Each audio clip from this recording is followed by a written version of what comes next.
Karena anak itu punya kemampuan jauh lebih dari kita. Jadi kalau seandainya kita berpikir bahwa anak itu punya kemampuan ya hanya seperti kita atau lebih dari kita sedikit gitu ya, berarti kita tidak menghargai potensi anak kita. Alhamdulillah nahmaduhu wa nasta'inuhu wa nastaghfiruh wa na'udzu billahi min syururi anfusina wa sayyiati a'malina may yahdihillahu fala mudilla lahu wa may yudlil fala hadiya lahu. Asyhadu an la ilaha illallah wahdahu la syarika lahu, asyhadu anna Muhammadan abduhu wa rasuluhu la nabiyya ba'dahu. Allahumma salli wa sallim wa barik ala sayyidina Muhammad wa ala alihi wa sahbihi wa man tabi'ahum bi ihsanin ila yaumiddin. Puji dan syukur kehadirat Allah Subhanahu wa taala. Salawat dan salam Nabi kita Muhammad sallallahu alaihi wasallam. Kaum muslimin, Bapak Ibu sedang jemaah Isya dan Tarawih rahimakumullah.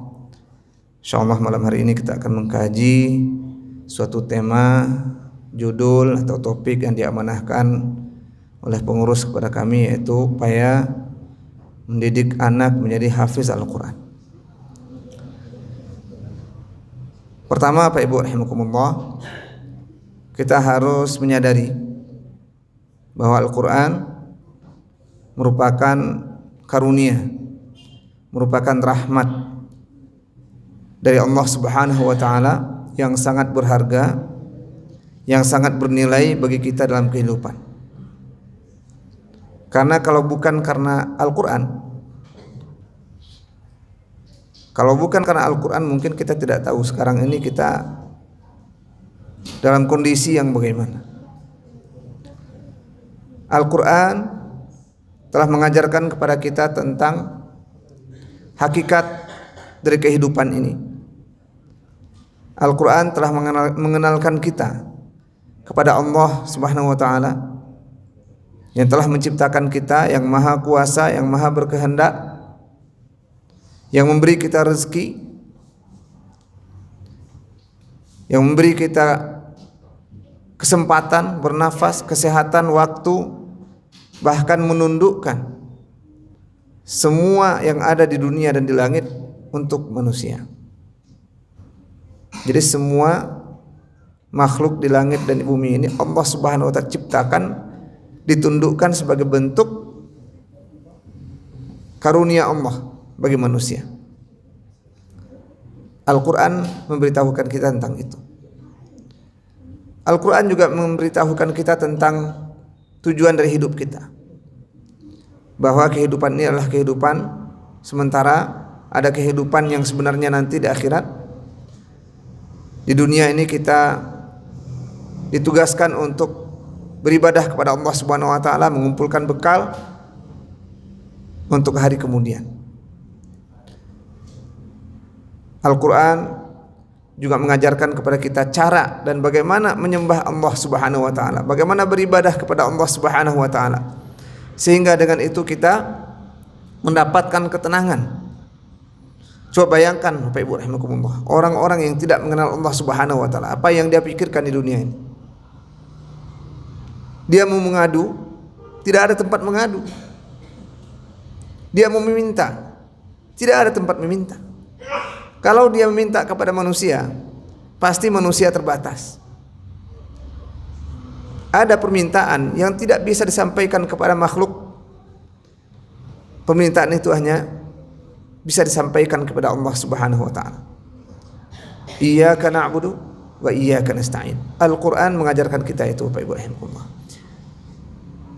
Nah, inilah makna bahwa Al-Quran merupakan hudan, petunjuk sekaligus syifa, merupakan obat bagi hati, bagi pikiran kita. Nah, oleh karena itu Bapak Ibu rahimakumullah, orang yang mengambil petunjuk dari Al-Quran pasti dia akan selamat dalam kehidupan dunia dan akhirat. Dan orang yang meninggalkan Al-Quran, maka dia akan hidup dalam kesengsaraan, hidup dalam kegundahan, hidup dalam kebingungan. Karena kita memahami Al-Quran yang fungsinya seperti ini, Bapak Ibu rahimakumullah, maka pasti kita berupaya untuk mempelajari Al-Quran dan mengajarkan Al-Quran kepada anak kita.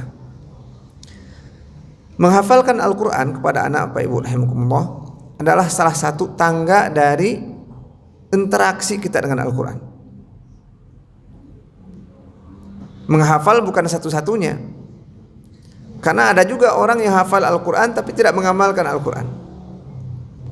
Bahkan ada orang hafal Al-Quran tujuannya adalah untuk mencari kesalahan Al-Quran. Ada juga begitu. Dia untuk menyerang Islam, hafal dia Al-Quran.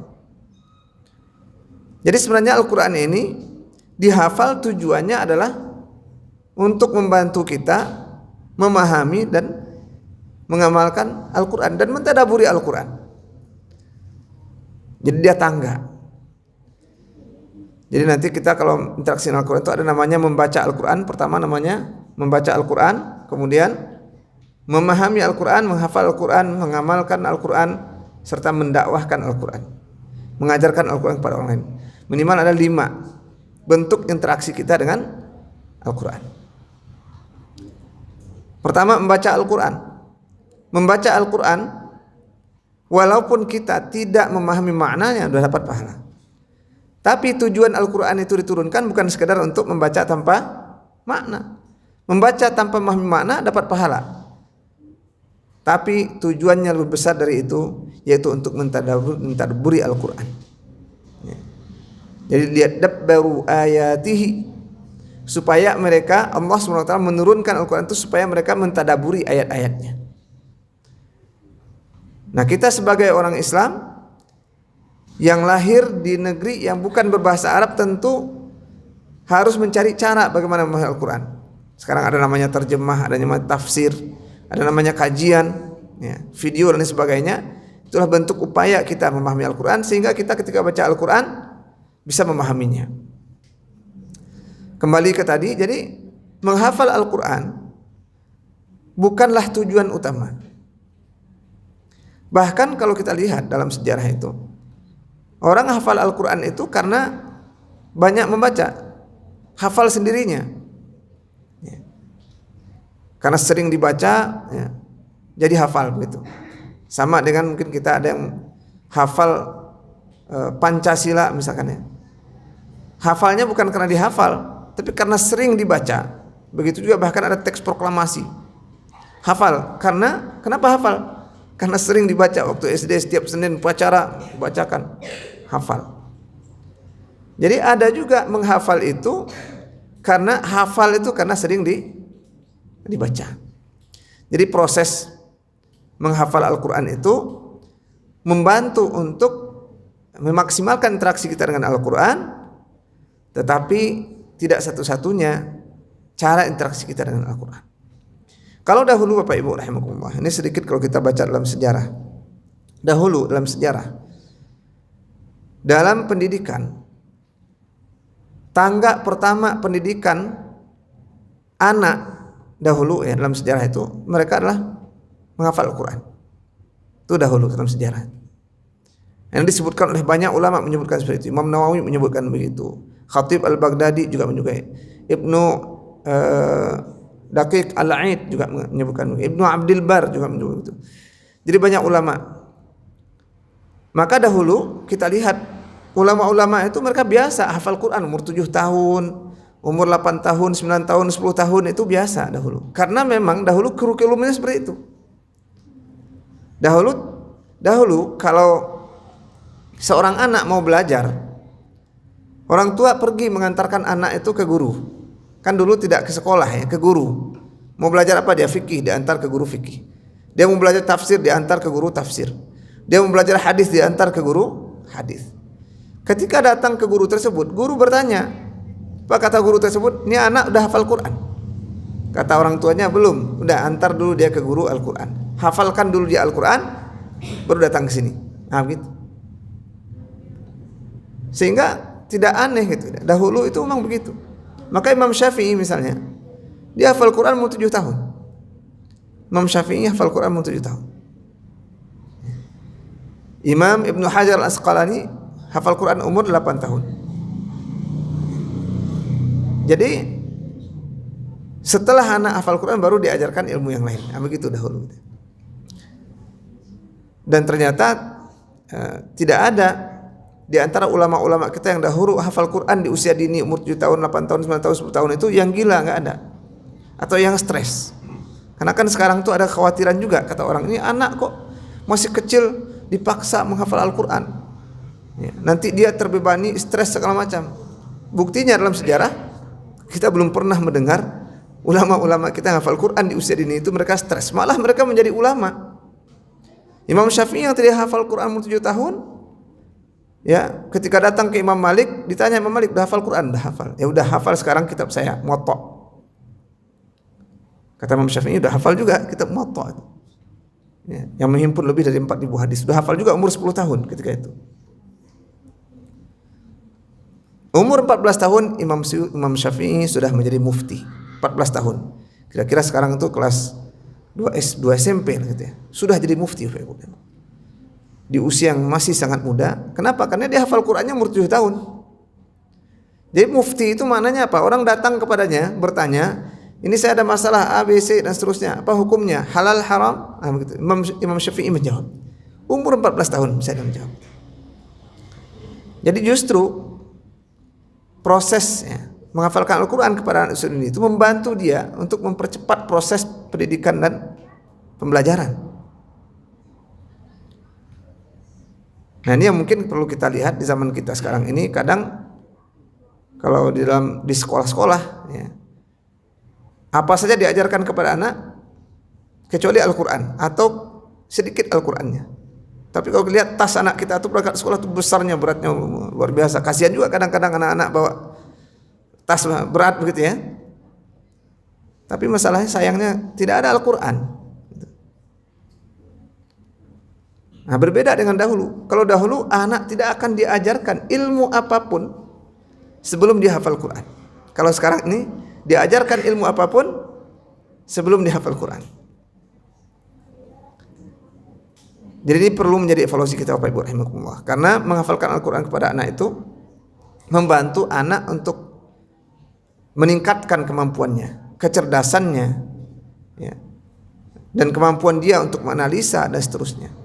Dan sekarang sudah banyak terbukti Bapak Ibu rahimakumullah. Alhamdulillah sudah banyak anak-anak sekarang usia belia, usia muda, usia dini hafal Al-Quran sudah banyak, alhamdulillah.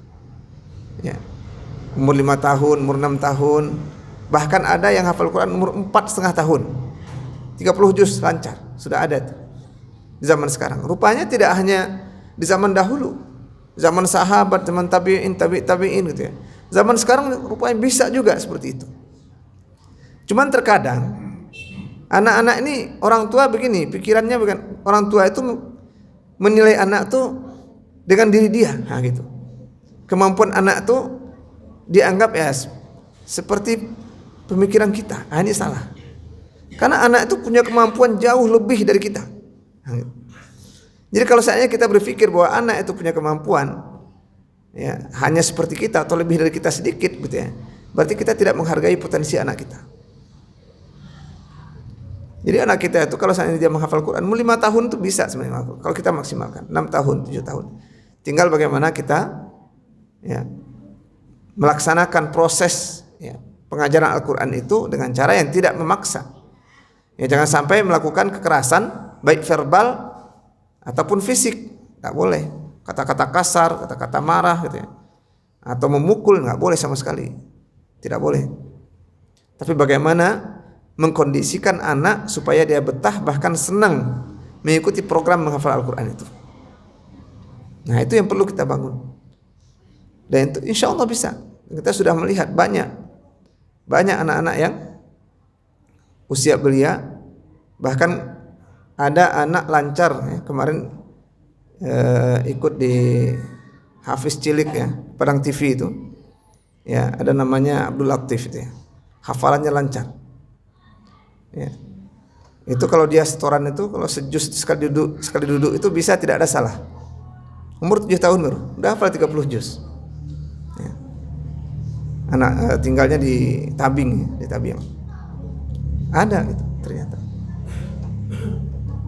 Nah, ini perlu menjadi motivasi dan evaluasi bagi kita bersama Pak Ibu rahimakumullah, bahwa ke depan kita ingin melahirkan generasi yang jauh lebih baik daripada kita, ya. Sebagaimana pendahulu kita, para ulama terdahulu, mereka juga ya berhasil dan sukses itu, maju itu karena mereka mengedepankan Al-Qur'an. Ya. Al-Qur'an itu selain dia merupakan petunjuk dalam beribadah kepada Allah SWT, Al-Qur'an juga merupakan sumber ilmu pengetahuan. Sumber ilmu pengetahuan. Jadi ilmu pengetahuan kalau berdasarkan Al-Quran, insya Allah ya, tidak akan salah gitu ya. Tapi kalau jelas-jelas ilmu pengetahuan ya, atau teori ilmu pengetahuan bertentangan dengan sharih Al-Quran yang sudah tegas dinyatakan dalam Al-Quran, dipastikan teori itu salah. Ya, kita ambil misalkan teori evolusi, teorinya Darwin gitu ya, yang mengatakan bahwa asal muasal manusia itu adalah monyet katanya kan. Itu bertentangan dengan Al-Quran. Al-Quran mengatakan manusia itu asalnya dari Nabi Adam. Nabi Adam diciptakan dari tanah. Nah, bertentangan dengan Al-Quran. Ya kalau kita pikir-pikir dengan logika sederhana saja, gitu ya, tidak mungkin. Kalau memang ia ada evolusi, gitu ya. Jadi manusia ini setelah jadi manusia dia akan berevolusi jadi apa? Kenapa dia berhenti berevolusi manusia ini? Apakah evolusi sudah selesai? Nah, itu pertanyaannya kan. Atau apa sekarang jenis makhluk yang masih sedang berevolusi? Nah, itu pertanyaan. Kan monyet itu berevolusi jadi manusia. Sekarang yang masih berevolusi belum menjadi manusia itu apa namanya? Nah, pertanyaan berikutnya, monyet yang sekarang ini apakah dia tidak berevolusi? Kenapa dia masih monyet? Nah, ini kan pertanyaan-pertanyaan yang sebenarnya tidak masuk akal jawabannya gitu ya. Kalau dijawab dengan teori evolusi tadi. Jadi sebenarnya ya, teori evolusi ini atau teori Darwin itu adalah sebagai upaya untuk alasan bagi orang-orang ateis sebenarnya. Orang ateis yang menolak fakta penciptaan. Mereka tidak setuju penciptaan itu. Mereka tidak setuju dengan Tuhan ya. Maka mereka carilah alasan kenapa manusia ini ada. Nah, dibuatlah teori evolusi. Orang ateis, komunis. Kadang kita umat Islam latah juga gitu ya. Padahal Al-Quran sudah ada kita tuntunannya. Nah ini Bapak Ibu rahimakumullah. Jadi insya Allah kalau seandainya kita menjadikan Al-Quran sebagai tuntunan dalam hidup kita dan sebagai sumber ilmu pengetahuan, justru kita akan dihantarkan kepada kemajuan. Dahulu ya, yang banyak umat Islam sebagai pelopor dalam kemajuan itu.